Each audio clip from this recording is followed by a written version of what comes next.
think I'll probably say pop, mainly because of the video. Obviously, if you listen to it, I think there's only one instrument. I think it's a piano. So obviously it wouldn't be rock because obviously the electrical instruments, or indie because of the guitar. I'd say that it represents the pop genre, maybe even the subgenre of ballad, because it's got quite a slow tempo, which is sort of mirrored by its by the message of the music video. More of a pop music video, right? I get this because I look at the main singer who's singing in the video, and I see her as a young woman. Star is usually seen in the pop genre, such as Katy Perry and Nicki Minaj and all that kind of stuff. I'd probably say that all three kind of represent a pop kind of genre. Likewise, the type of music Jessie J, who is an actual pop singer, obviously represents that genre perfectly.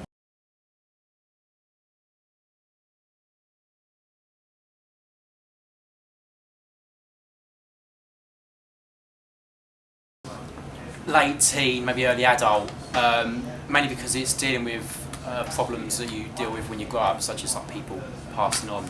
And obviously in the video, that's what the theme is, and that's what happens. Teenage girls, because the pop genre is usually associated with teenage girls, and they kind of glorify the teenage girl kind of way with the choice of costumes, such as like the pink jacket and the earrings and such. The audience is more majority a girl demographic, just because of it's obviously a girl singer, a girl artist. I'd say the target audience is more of like a female demographic, because obviously they can relate to the artist of who's Jessie J in it. And you could also sort of say that obviously it can attract a male audience because she's quite attractive.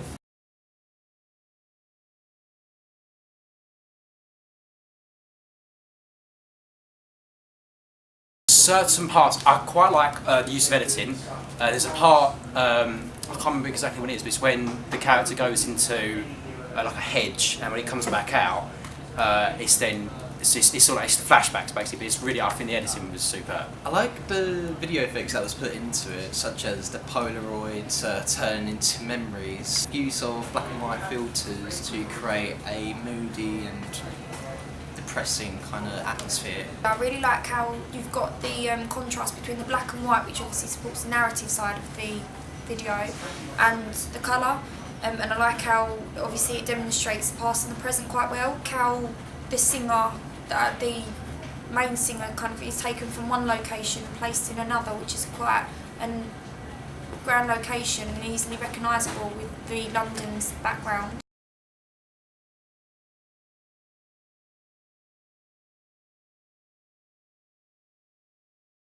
I would like to see more of the character singing. I don't like the amount of footage that you've got of the singer, because I think that you should have had more. So you know what I mean? Like this, you get like pockets of it, but not a lot. I think that you should have used her in all of the locations that they've been to, say like Hall Play. It was the lip syncing was kind of out at some point, but in others you got it, I think, like really well done. It's a bit confusing whether or not the narrative was about the girl dying or they're broken up, because obviously it's split a relationship, which I found quite difficult to understand.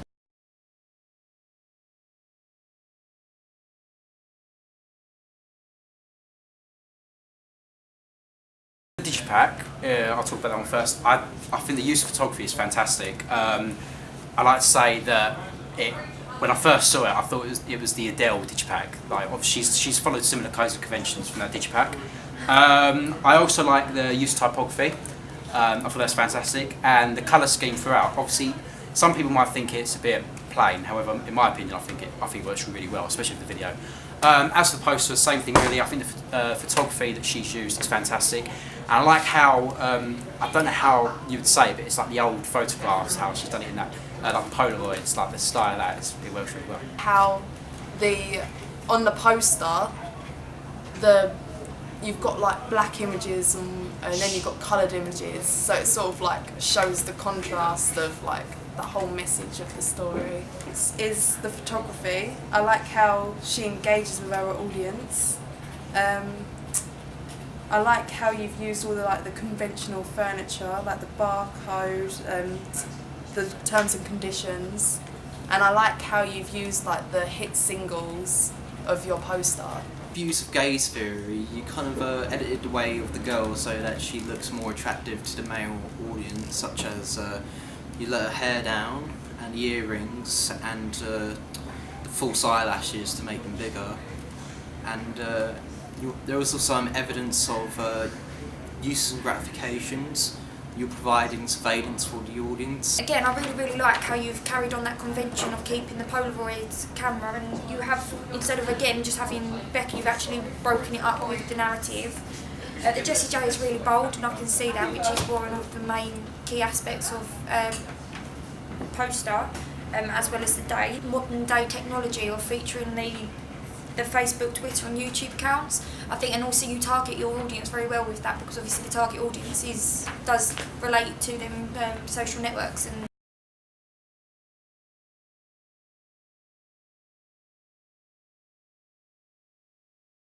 I know that I've said that I like the photography. However, I think for the front of the digipack, I think it works well, but in my opinion, it's a little bit bland. Put more colour into the digipack, as with your poster you've got sort of like a contrast, like colour and black and white, but with this it's just very melancholic.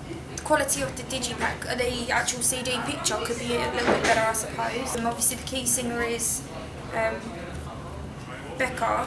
However, I do think that there's quite a bit of Becca, so there's Becca on the front, Becca on the back, and then obviously the CD. I think for the actual album, although you featured it in the booklet, there could be a little bit more around the narrative as well.